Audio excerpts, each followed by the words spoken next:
सही बुखारी की हदीस है 2812 कि अम्मार को एक बागी जमात कत्ल करेगी, अम्मार उनको अल्लाह और जन्नत की तरफ बुलाएगा और वो जमात उनको जहन्नम की तरफ बुलाएगी। अब कुछ लोगों का एतराज़ है कि ये जो जहन्नम की तरफ बुलाने वाले अल्फाज हैं ये साबित नहीं है, लेकिन इमाम बुखारी ने ये लिखे हैं और बिल्कुल सही सनद के साथ लिखे हैं। लोगों ने इसको ज़ईफ़ करने की कोशिश की है, कुछ ने इस हदीस का इनकार किया है, कुछ ने कहा कि ये घड़ी हुई है, और फिर जब उनके जहन में आया कि यार हदीस तो सही है बिल्कुल, तो फिर उन्होंने इसको कहा कि घड़ी हुई नहीं है बल्कि इसका औज़ु बिल्लाहि मिनश्शैतानिर्रजीम, बिस्मिल्लाहिर्रहमानिर्रहीम।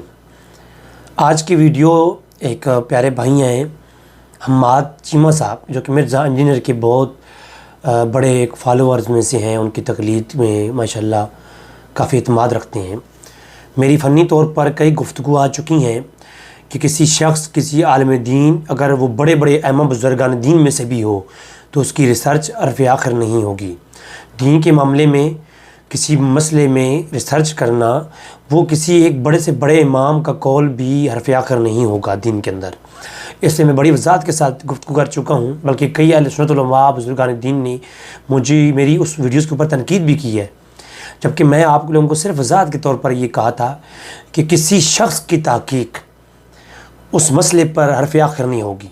आज कुरान करीम की नई से नई तफसीर लोग करते हैं, तो वो तफसीर करने के उनको पूरा हक़ हासिल है, क्योंकि असूल कुरान के ऊपर, अपने असलों के ऊपर नहीं, असूल कुरान के ऊपर अगर कोई नई तहक़ीक़ करता है कुरान के ऊपर भी, तो वो क़यामत तक तहक़ीक़ात होती रहेंगी, कुरान का इल्म आगे बढ़ता रहेगा। मगर हम्माद चीमा साहब अगर वो चाहें तो जिस टॉपिक पे आज बात होने लगी है, आप वो मेरे साथ लाइव वीडियो पे बैठ के, जब तक उनके मन का मुफ्ती राज़ी ना हो, वो हमारे साथ गुफ्तगू कर सकते हैं। उनको खुली दावत है इस बारे में, आपको खुली दावत है, वो हमारे साथ बैठ के यूट्यूब के ऊपर लाइव गुफ्तगू कर सकते हैं। और अगर मैं पाकिस्तान में आऊँगा, वो मुझसे मिलना चाहें तो मैं मिल के भी मुझसे, क्योंकि हमारा तो बरदराना जिस नौयत की वो रिसर्च करते हैं, मेरी ने वही नौयत है, और मैं भी एक रिसर्चर हूँ और वो भी एक रिसर्चर हैं। और उन्होंने मिर्ज़ा इंजीनियर साहब के जो बागी ग्रोह वाली तहक़ीक़ है हज़रत अमीर मुआविया रज़ियल्लाहु तआला अन्हु के मुतल्लिक़, उस पर गुफ्तगू करते हुए उसको हरफ़ आखिर समझा और उसके ऊपर इन्होंने कलाम किया अपनी इस वीडियो के अंदर, और ये कहा कि जी बाज़ उलमाए बरेलवी देवबंदी या शिया सुन्नी के माबैन जो इख्तलाफात हैं, तो ये इस बहस की नौयत में उन्होंने कहा कि जी कि बाज़ अहले सुन्नत हज़रात जो है इस तक़्तुल फ़ितुल बागी के ऊपर डिफेंड करते हैं, इसलिए बाज़ लोग शिया हो रहे हैं, राफ़ज़ी हो रहे हैं। तो इसका मतलब ये हुआ कि अगर एक सही दावत देने पर कुछ लोग गुमराह हो रहे हैं तो सही दावत छोड़ दी जाए। अगर कोई शराब पीता है तो वो शराब पीने की वजह से ज़िना करना स्टार्ट कर दे, तो उसको शराब पीने से ना रोकना चाहिए बल्कि ज़िना से रोकना चाहिए, बल्कि शराब पीने की मज़ीद उसको इजाज़त दी जाए कि वो शराब पीता रहे, क्योंकि वो इसकी वजह से ज़िना करने की नौयत तक पहुँच जाता है। भाई एक बुराई से दूसरी बुराई जन्म लेती है, तो क्या पहली बुराई को नहीं रोकना चाहिए? पहली बुराई को रोकें। अगर ज़िना वो करता है तो करता रहे, पहले बुराई को, शराब को रोकें, फिर ज़िना से भी इंशाल्लाह वो रुक जाएगा। अगर दिफा है अमीर मुआविया या अमीर मुआविया के मुतालिक जो अहले सुन्नत का अकीदा है और वो दलाइल के साथ है, अगर उन दलाइल के अगेंस्ट कोई जाता है तो अहले सुन्नत के हर फर्द का, जो भी रिसर्चर है, जो अहले इल्म है, उनका हक़ बनता है कि वो उससे रोकें। अगर ये करने से, रोकने से, अगर कोई शिया हो जाता है, राफ़ज़ी हो जाता है, तबर्रई हो जाता है, तो इसका हरगिज़ ये मतलब नहीं कि आप ये हक़ की दावत देना छोड़ दें। तो ये मैं उनका इल्ज़ामी जवाब दिया है कि एक बुराई से दूसरी बुराई जन्म ले तो पहली बुराई को पहले रोकना चाहिए। अब आती है तक़्तुल फ़ितुल बागिया वाली रिवायत। तो मैं हम्माद चीमा साहब से कहूँगा कि मेहरबानी करें, ठीक है आप अंधी तकलीद किसी मौलवी की करते हैं, कुछ देर के लिए खुद 5 मिनट निकालें और कोई अपनी रिसर्च भी कर लिया करें।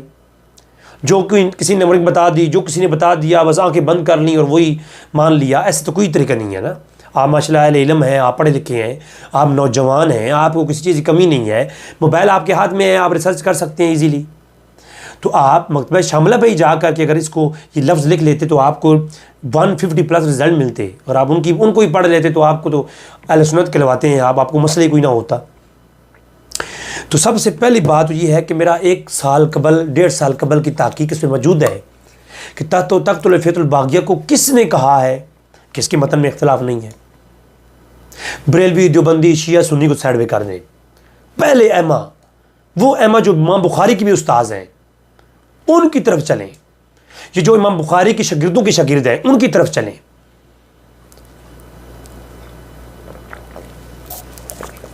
सबसे पहले मैंने कई बार इस पर गुफ्तगू की है कि ये जो सही बुखारी हमारे पास है, ये बुखारी इमाम बुखारी की हाथ की लिखी हुई बुखारी नहीं है हमारे पास।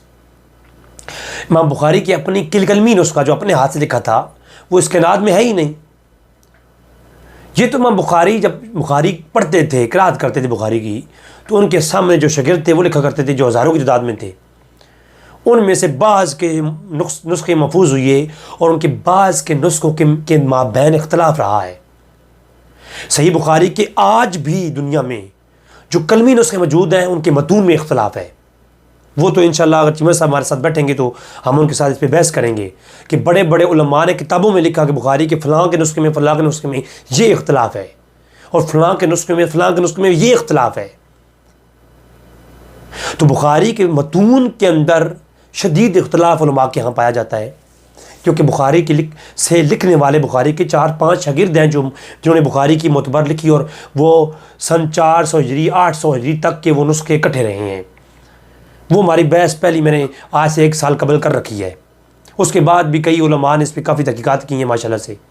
अभी हाल ही में इसी मौजू के ऊपर जनाब क़िबला मुफ्ती राशिद रिज़वी साहब ने क्लिप अपलोड किया। हाफिज़ ज़ुबैर साहब की तहकीक इस पर आ चुकी है और इनसे पहले तकरीबन 1-1.5 साल कबल 2 साल कबल की मेरे क्लिप इसके ऊपर मौजूद है। सबसे पहले तो ये है कि सही बुखारी के जो कलमी नुस्खे हैं आज भी उनके अंदर तक़्तुल फ़ियतुल बाग़िया के लफ्ज़ ही नहीं है। और जो आखिरी लफ्ज़ हैं ये सही बुखारी में जब ये रवायत आती है, सही बुखारी में चैप्टर जब ऊपर बंद आ गया, अब ये बातें बंदा किसी आलिम दीन या ऐसे बंदे से करे जो कि जिनके दिमाग एपोटाइज़ ना किए गए हों, जो अपनी थिंकिंग खुद रखते हों, जो अपने ज़ोर और अपनी अक़ल रसा के ऊपर कुछ रिसर्च करने की हिम्मत रखते हों। जब ये बात उन जो खुद से इतनी हिम्मत रखते हों कि वो कोई रिसर्च कर सकें, जब उनके सामने आपको तहकीकी बात करते हैं वो थोड़ी देर के लिए सोचते हैं, वो थोड़ी देर के लिए आपके नुक्ते नज़र को सोचेंगे, समझेंगे, सुनेंगे, उस पर कलाम करेंगे, उस पर रिसर्च करेंगे। ये अहले इल्म और बाशऊर लोगों का तरीक़ाकार है। आज मैं आपके सामने अपनी बात नहीं करूँगा, शिया सुन्नी की बात नहीं करूँगा, जो पुराने उलमा और आज किसी मौलवी की बात नहीं होगी। पुराने उलमा के सामने जो वो बात करते हैं उनके सामने आपके सामने उनकी बात रखूँगा। सबसे पहले ये सही बुखारी में जो रवायत आती है बाबो तामुन व बिनाल मस्जिद, बाज़ किताब सलात के अंदर ये चैप्टर है, उसके नीचे फिर सब चैप्टर है मुशरिकीन के लिए ये लायक नहीं कि मस्जिद में तामुन करें। ठीक है, उसमें कहते हैं 447 नंबर रवायत में कि हज़रत अम्मार के बारे में है कि वो तामीर जारी थी मस्जिद नबवी की, 1 हिजरी का वाक़या है। तो जनाब ये उस वक्त की बात है। अब इस नुक्ते को, पहले नुक्ते को समझिए और ये अमाद चिमर साहब से गुजारिश है इस नुक्ते को समझें और थोड़ा खुदारा अपनी सर्च भी करें, कभी अपने दिमाग से कुछ काम ले लें, वीडियोस के ऊपर ही फ़कत ना एतमाद किया करें कि किसी ये मौलवी ने तो ये कहा ही नहीं है, ये तो बुज़ुर्गों ने कहा है। अब ये पहली बात इब्न कसीर करते हैं और इब्न रजब अल-हंबली कहते हैं। वो ये कहते हैं कि 1 हिजरी में मस्जिद नबवी तामीर हुई और ग़ज़वे खंदक 5 हिजरी में हुई, जो दूसरी रवायत है जिसमें यह है कि ग़ज़वे खंदक खुद जा रही थी। अब ये उलमाए, मैंने कहा ना कि 1 साल कबल मैंने इस पर कलाम कर दिया कि जब रवायत के मतून के ज़मानों में इख्तलाफ आ जाए उस रवायत की फ़नी हैसियत क्या होती है और इल्मुल हदीस वाले जो उलमा हैं, इल्मुल हदीस वाले जो उलमा हैं उनके नज़दीक उसकी फ़नी हैसियत क्या है, उन्होंने उसके बारे में क्या अहकाम जारी कर रखे हैं। ठीक है, तो अब ग़ज़वे खंदक हुई 5 हिजरी को, जो मुस्लिम के अंदर रवायत है। बुखारी में रवायत है तमीर की मस्जिद की तामीर हो रही थी, उस मकाम के ऊपर हुज़ूर ने फरमाया। मुस्लिम में है कि ग़ज़वे खंदक खुद जा रही थी और एक और रवायत में है कि उम्मे सलमा बयान करती हैं। उम्मे सलमा तब बयान करती हैं जब उम्मे सलमा हज़ूर के निकाह में थीं और हज़ूर के निकाह में वो कब आईं, वो मेरे ख़्याल में 4 हिजरी को हज़ूर के निकाह में आईं। अब ये बात समझ नहीं आ रही कि सन 1 हिजरी का वाक़या है तामीर मस्जिद का, ये सन 4 हिजरी की हज़ूर की। अब ज़मानों में इख्तलाफ आ गया। जब ज़मानों में इख्तलाफ आ जाए तो उलमा और बड़े बड़े अहमा, ये लोगों ने नहीं कहा कि गढ़ी हुई है, लोगों ने नहीं कहा, ये बड़े बड़े अहमा के यहाँ किताबों के अंदर असूल हदीस के चैप्टर्स में ये बातें मौजूद हैं। मेरी ऑलरेडी गुफ्तगू भी आ चुकी है कि जब रवायत के ज़मानों में इख्तलाफ पाया जाए तो रवायत की फ़नी हैसियत क्या होती है। ठीक है, तो जब मतन में किसी ज़माने में इख्तलाफ पाया जाए तो उस रवायत के मतन जो है वो उजत रहते ही नहीं है। तो ये इमाम हाफिज़ इब्न कसीर ने लिखा है कि ये तो इस रवायत के इस मौजू पे इख्तलाफ है कि वो खंदक का मौका था या जो है वो मस्जिद की तामीर का मौका था, और उम्मे सलमा तो हजूर की मस्जिद बनने के 3 साल के बाद ज़ौजियत में आती हैं, तो वो बयान कैसे करती हैं अगर वो उस तरह का मौका था तो ये बात है। तो ये किसी मौलवी ने नहीं इस रवायत को कहा कि ये अल्फाज गढ़े हुए हैं, ये तो उलमा ने कहा है। और उनमें से सबसे पहले ये मैं आपको इमाम बुखारी के उस्तादों और शागिर्दों की बातें बताता हूँ जी। सबसे पहली बात तो ये आगे इसके मतन में इख्तलाफ है, और इसके मतन के इख्तलाफ को हाफिज़ इब्न कसीर ने अल-बदाया के अंदर और इमाम इब्न रजब अल-हंबली ने फतह बारी शरह बुखारी के अंदर इसको रवायत नकल किया है। उसके बाद इस रवायत के देखें, इमाम बैकी के ज़माने के बड़े मुहद्दिस हैं, मौलवी नहीं है। ये आज के मौलवियों ने कुछ लोगों में से नहीं है जो चीमा साहब कहते हैं ना कि जी कुछ लोगों ने इसका इनकार कर दिया और ये कर दिया और वो। भाई कुछ लोगों को छोड़ दें आप, ये नफरत जो दिल में डाली गई है, आपको एडवर्टाइज किया गया है, कुछ देर के लिए साइड में कर दें।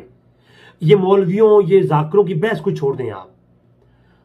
ये इमाम हैं, बुजुर्ग हैं, बहुत बड़े इमाम बैकी के ज़माने के हम असर इमाम और बुजुर्ग और मुहद्दिस, जिन्होंने बुखारी और मुस्लिम की कलमी नुस्खे जो अलग अलग हैं, चाहे वो हमवी का नुस्खा हो, कशमैनी का नुस्खा हो या अबू ज़र का नुस्खा हो, जो भी नुस्खे थे उस वक्त उनके पास अवेलेबल, उन्होंने मुस्लिम और बुखारी की कलमी नुस्खे देखे हैं, और कलमी नुस्खे देखने के बाद उन्होंने बुखारी और मुस्लिम की रवायतों को जमा किया है।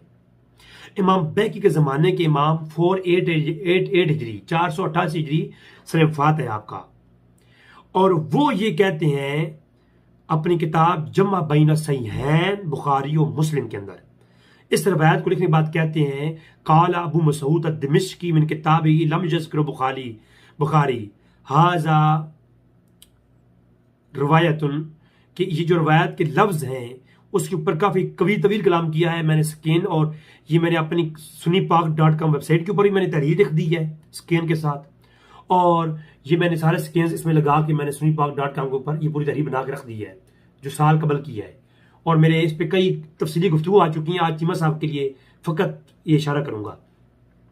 तो इमाम उमैदी भी ये कहते हैं कि अबू मसूद अद-दिमिश्की जो इमाम बैकी से पहले के हैं, इमाम बुखारी के हमसरों में जाके इनका जिक्र होता है, इमाम बुखारी के थोड़े बाद, तो उन बुजुर्गों ने अपनी किताबों के अंदर जिक्र किया है कि इमाम बुखारी ने तो तख्तुल फ़ियतुल बागिया के लफ्ज़ रवायत ही नहीं किए हैं। ये तो बात का मसला है, और ये जो गुफ्तगू जब आगे मेरी आप तहरीर पढ़ लेंगे मालूम हो जाएगा कि ये लफ्ज़ कहाँ से पैदा हुई है, वो भी उलमा ने लिखा है, बड़े बड़े अइम्मा और मुहद्दिसीन ने लिखा है। उसके बाद इमाम उमैदी के बाद जो है इमाम बहकी की रवायत मिर्ज़ा साहब सुनाते हैं मगर पूरी नहीं बताते। मिर्ज़ा साहब ने अपने कई लेक्चर में ये रवायत दिखाई है, तख्तुल फ़ियतुल बागिया। देखे जी, ये दलाइल के जो नबुव्वत के दलीलों वाली किताब है दलाइल नबुव्वा, उसके अंदर जो है देखिए ये मौजूद है रवायत कि जनाब दलाइल नबुव्वा इमाम बैकी ने भी इसको रवायत किया है कि इमार को बागी गिरोह कत्ल करेगा। और भाई पूरी बात बताओ ना, इमाम बैकी ये रवायत लिखने के बाद ऊपर कमेंट्स करते हैं 458 जिसने वफ़ात इमाम बैकी का, वो कमेंट्स ये करते हैं कि रवा बुखारी, इसको बुखारी ने रवायत किया है ये रवायत को, और कहते हैं मगर लम इल्ला इन्नहु लम यज़्कुर बुखारी कौलहु तख्तुल फ़ियतुल बागिया वो यदऊनहु इला जन्नति व यदऊनहुम इला नार के जो लफ्ज़ हैं, यदऊनहुम इला जन्ना के लफ्ज़ जो हैं और यदऊनहु इला नार, वो लफ्ज़ तो किसी के यहाँ साबित नहीं है, उसमें तो शदीद इख्तलाफ है। क्या अम्मा आयशा और ये सारा ग्रोह जहन्नम की तरफ बुलाने वाला था?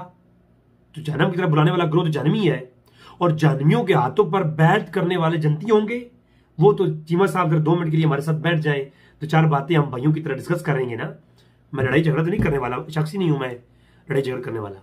चीमा साहब हमारे भाई हैं, हमारे साथ 2 मिनट के लिए सिर्फ यूट्यूब पे बैठ जाए, हम प्यार के साथ गुफ्तगू करेंगे इसी रवायत के ऊपर, प्यार और मोहब्बत के साथ गुफ्तगू करेंगे, फनी भी, टेक्निकल भी, दिमागी तौर पर भी, और अकली भी, मंतकी भी, और किताबी भी, इल्मी और किताबी भी। मौलवियों को साइड पे कर दें, मौलवियों को साइड पे कर दें, जाकिर को साइड पे कर दें, मिर्जा इंजीनियर को भी कुछ देर के लिए साइड पे कर दें, हमारे साथ बैठ जाएं लाइव। जनाब मैं दावत दे रहा हूं अपने भाई को, तो मालूम हो जाएगा। तो जहन्नमी वो जमात जहन्नम की तरफ बुलाएगी, सिर्फ बागी नहीं, जहन्नम की तरफ बुलाने वाली। तो जहन्नम की तरफ बुलाने वाले जनती हैं ये जहन्नमी, यकीनन जहन्नमी है, अम्मा शतला और जुबैर और माविया। तो जहन्नमियों के हाथों पर बैत करने वाले की शरीयत मुझे जरूर बताइए, मैं जानना चाहता हूं कि जहन्नमियों के हाथों पर बैत करने वाले की शरीयत क्या होगी। और फिर मैं बताऊंगा आपको कि वो कौन कौन से अहले बैत के लोग थे जिन्होंने अमीर मुआविया की तरफ से अली के खिलाफ जंगें लड़ी हैं, वो बात की बात आएगी। और फिर कौन कौन सी हस्तियां हैं जिन्होंने बैतें की हैं अमीर मुआविया की। क्या बागियों के हाथों पे बैत करने वाला मोमिन है? बताइएगा। शरायत के साथ किसी जो है मुनाफिक और बागी या किसी भी अमार कातिल के हाथों पे बैत करने वाला है, अमार कातिल जहन्नम में है और अमार के कातिल के हाथ पे बैत करने वाला जन्नत में है, जन्नत का सरदार होगा। जरा ये तो बताबाद बातें होंगी, ये तो आमने सामने बैठ के बात करने की है ना। वो तो सवाल हम करेंगे, जवाब आप देंगे। हाँ, तो इमाम बैकी कहते हैं कि इस रवायत को जब मैंने देखा, इमाम बैकी ने ये इस्लाम 360 तो नहीं देखा था ना, इमाम बैकी ने तो इस्लाम 360 नहीं देखा, उनके पास तो कलमी नुस्खा था इमाम बुखारी का, किसी मकतबे का प्रिंटर भी नहीं था। तो उधर उन्होंने कहते हैं जब मैंने देखा तो इमाम बुखारी ने ये लफ्ज रवायत ने की, तक़्तुल फ़ियतुल बागिया यदऊनहु इलल जन्नह, जो जहन्नम वाली जो बात है वो तो खत्म हो गई, वो तो है ही नहीं, उसका तो सराहतन बड़े बड़े अमल इनकार कर दिया, किसी के यहां वो साबित नहीं है। हाँ, ये जो लफ्ज है ये मुख्तलफी रहे हैं और इसके मुख्तलफी होने में बाज़ उलमा ने कहा यह साबित है, रवायत का हिस्सा है। तो बाज़ ने उलमा ने कहा कि तक़्तुल फ़ियतुल बागिया का जो ये पोर्शन है, ये बाज़ ने कहा साबित है और बाज़ ने कहा साबित नहीं है। और कहते हैं जी फलां ने कहा एक मुतवातिर रवायत है, ये तवातुर का हुक्म सिर्फ सनद के लिए है। आए मेरे सामने बैठ जाए, मैं उलमा की रवायत कहूंगा, इसके मतन में इख्तलाफ है और हर इमाम ने इसके ऊपर जरा की है, इसके मतन के ऊपर, इस रवायत के ऊपर, और वो आप अभी देख लें, मैं दिखाता हूं आपको। तो आपको पहला नुक्ता क्या मिल गया कि तक़्तुल फ़ियतुल बागिया के जो लफ्ज हैं ये भी मुख्तलफी हैं। बाज़ ने कहा ये साबित है, बाज़ ने कहा मुख्तलफी हैं, नहीं साबित है। और जिन्होंने कहा कि ये साबित नहीं है, ये जमात बड़े इमाम की है। बाद में साहिब फ़तहुल क़दीर ने और बाज़ के उलमा ने, बाज़ ने कहा कि ये तक़्तुल फ़ियतुल बागिया के लफ्ज साबित हैं, मगर इससे पहले जय्यद उलमा कह चुके ये साबित नहीं है, इमाम बुखारी ने लिखी नहीं है। और उनकी पहला ये देखिए मैंने दिखाया, इमाम बैकी कहते हैं कि तक़्तुल फ़ियतुल बागिया का जो पोर्शन है ये इमाम बुखारी से साबित नहीं है। अब जिस बुखारी का जिक्र हमारे चिमा साहब कर रहे हैं, इमाम बैकी कहते हैं वो उन्होंने लिखी नहीं है और चिमा साहब कहते हैं जी लिखी है। अब मुझे आप बताएं, दोनों में लड़ाई करा लें, किन की बात मानी जाएगी? फिर अल्लामा इब्न असीर अल-जज़री किताब जामे और असूल फी हदीस रसूल, मैंने जितनी भी हदीस रसूल की ताकीक और इल्म रिजाल और इल्म हदीस के ऊपर, असूल हदीस के ऊपर मैंने जितनी किताबें पढ़ी हैं ना, सबसे बेहतर किताब मुझे अल्लामा इब्न असीर अल-जज़री की लगी है।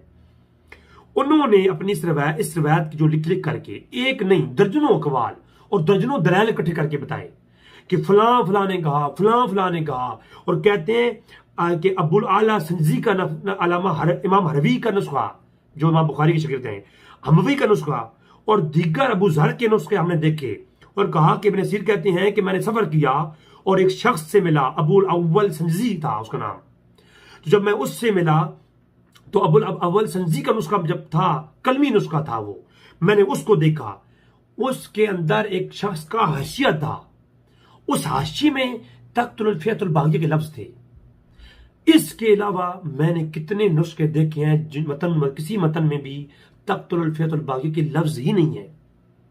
हाँ, एक शख्स था अबुल अव्वल संजी। अब ये कौन था, इसके बारे में हमारी गुफ्तगू आएगी, फिर मैं क्लिप बनाऊंगा आगे जब मेरी सीरीज जाली। अब मेरी सीरीज में रिकॉर्ड करवा रहा हूं खिलाफतुल इमामत और मलूकियत के बारे में। ये सीरीज 40 एपिसोड पर है, तो उसके आखिरी एपिसोड के अंदर जब हम बनु उमैया के मतलब गुफ्तगू करेंगे तो ये चीजें आ जाएंगी उसमें। तो अबू अल संजी कौन था वो बाद में बात आएगी। उनके नुस्खे के हाशिया लिखा हुआ था, किसी और ने लिखा था, वो किसने लिखा था वो भी बात आ जाएगी। उसमें थे तख्तुल फतुल बागिया। तो ये है जामिल उसूल फी हदीस रसूल अल्लामा इब्न असीर। इसके अलावा जो कई किताबें हैं, अल्लामा मिज़ी ने किताबुल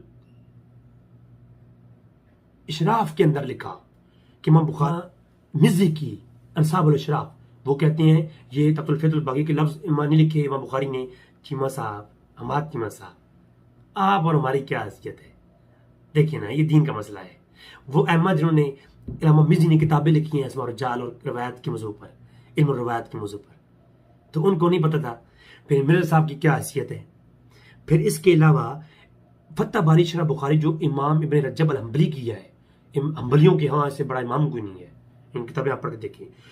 उनकी 27 पेजेस पर मुश्तमिल तहकीक है इसके मुतालिक। वो पहले तो वो रवायत इकट्ठी करते हैं कि ये अबू सईद खुदरी कहते हैं ये रवायत मरफू है, मकूफ नहीं है।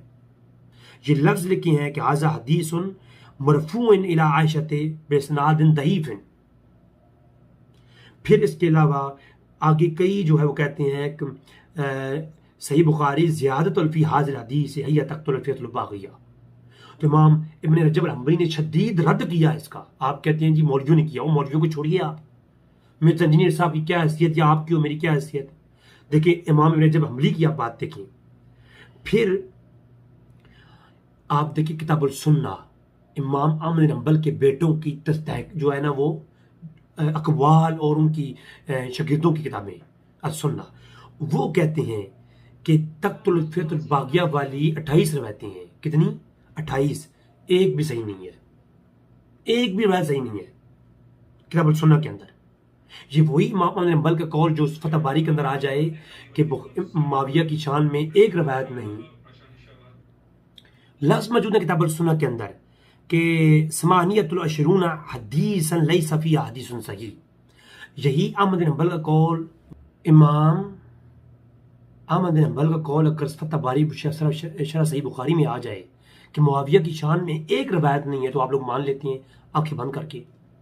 तो उसी इमाम अहमद बिन हंबल का कौल उनके बेटों की वास्तों से किताबुल सुन्ना के अंदर मिल जाए तो मुझे बताएं इमाम बिन खल्लाल की किताब में मिल जाए, जो कि इमाम अहमद बिन हंबल के बेटों के शागिर्दों के शागिर्द हैं, पूरी फिक्र हंबली जिन के ऊपर इंसार करती है, उनकी किताब में आ जाए कि जो है तख्तुल फतुल बागिया की 28 रवायतें हैं और एक भी सही नहीं है, तो वो क्यों नहीं आप मानेंगी। फिर फतह शब आखिरी वाला मैं पेश करूंगा फतह बुखारी शरह सही बुखारी का, फतुल बारी शरह सही बुखारी इब्न हजर की अस्कलानी की। इब्न हजर अस्कलानी को ऑथेंटिसिटी समझ जाता है किस पर? सही बुखारी पर। अब ये माचिमत साहब बेचारे को क्या मालूम कि सही बुखारी के ऊपर फतह बारी का क्या मकाम है। इब्न हजर साहब इसी रिवायत के साथ लिखते हैं जो कि पढ़ के सुना रहे थे, कौन? माचिमत साहब कहते हैं कि इस कोई 1 से 2 पेजेस के ऊपर लगातार रद्द किया है और रद्द बलीद किया है इस रवायत का, तख्तुल फतुल बागी के अल्फाज का। कहा कि अल्लामा हुमैदी ने कहा है, अल्लामा इस्माइली ने कहा है, और उन्होंने कहा कि फलां फलां फलां, एक पूरी तहकीक करने के बाद कहते हैं कि वही अम्मार तख्तुल फतुल बागिया यदऊनहुल हदीसन, ये जो हदीस है, अन्नहु हाज़ल ज़ियादा लम यज़किरुहा, ये जो ज़्यादा है ये किसी ने जिक्र नहीं किया। कौल हुमैदी फिल जामिया, हुमैदी ने जामिया के अंदर कहा है, वह अबू मसूद दमिश्की ने कहा है, और जो है इस्माइली अल बरकानी ने कहा है, और एक पूरी रद्द बलीद किया है इस बात पे। फतह बारी के अंदर दलाल दिए हैं कि इसके तख्तुल फतुल बागी के लफ्ज़ साबित ही नहीं है। अब मुझे चीमा साहब आप बताएं, मैं आपको दावत देता हूँ, आप मेरे भाई हैं, यूट्यूब पे बैठ जाते हैं दोनों भाई, सर दोनों भाई बैठ के गुफ्तगू कर लेते हैं इसके मुतालिक, मसला हल हो जाएगा कि तख्तुल फतुल बागी की रवायत साबित है या नहीं है। और आप अहमद बिन हंबल की जो रवायत पेश कर रहे थे उसके बारे में हम बात कर लेंगे, फिर वहां पर लाइव बैठ के बात कर लेंगे, उसके मुतालिक मैंने क्या कहा हुआ है वो भी हम बात कर लेंगे। तो लिहाजा फिर जो है अबू सईद खुदरी ने जो है इसको रवायत किया शरह इलल तिरमिज़ी के अंदर, इब्न रजब अल हंबली ने इसका रद्द किया। मैं आपको सिर्फ नाम बता देता हूँ, अल्लामा तारीख इस्लाम के अल्लामा ज़ेबी ने इस रवायत को रद्द किया। और इसके अलावा सही मुस्लिम के अंदर जी जो रवायत है 7320 शरह सही मुस्लिम के अंदर इसके अंदर रद्द मौजूद है। और यानी मैं आपको जितना बताऊं कि इसके रवायत होने में अइम्मा का इख्तलाफ है। मैं सिर्फ ये आपको मुख्तसर पेश किया है। इंशाल्लाह मेरी इस प्यार रेडी तहरीर मौजूद है मेरी वेबसाइट पर, और मेरे क्लिप्स दो साल कबल के मौजूद है। चीमा साहब से गुजारिश है कि वो थोड़ी सी अपनी गुफ्तगू करने से पहले अपनी ज़ाती थोड़ी तहकीक कर लिया करें। ये क्लिप मेरे साहब के सुनने से पहले थोड़ी तहकीक अपनी भी होनी चाहिए। अल्लाह तबारक तआला में समझने की तौफीक अता फरमाए। अब मुझे आपने बताना है कमेंट्स में कि ये जो है इन अइम्मा की बात मानी जाएगी या मिर्जा इंजीनियर और उनके मुक़ल्लिदीन की बात मानी जाएगी। अस्सलामु अलैकुम वरहमतुल्लाहि वबरकातुहू।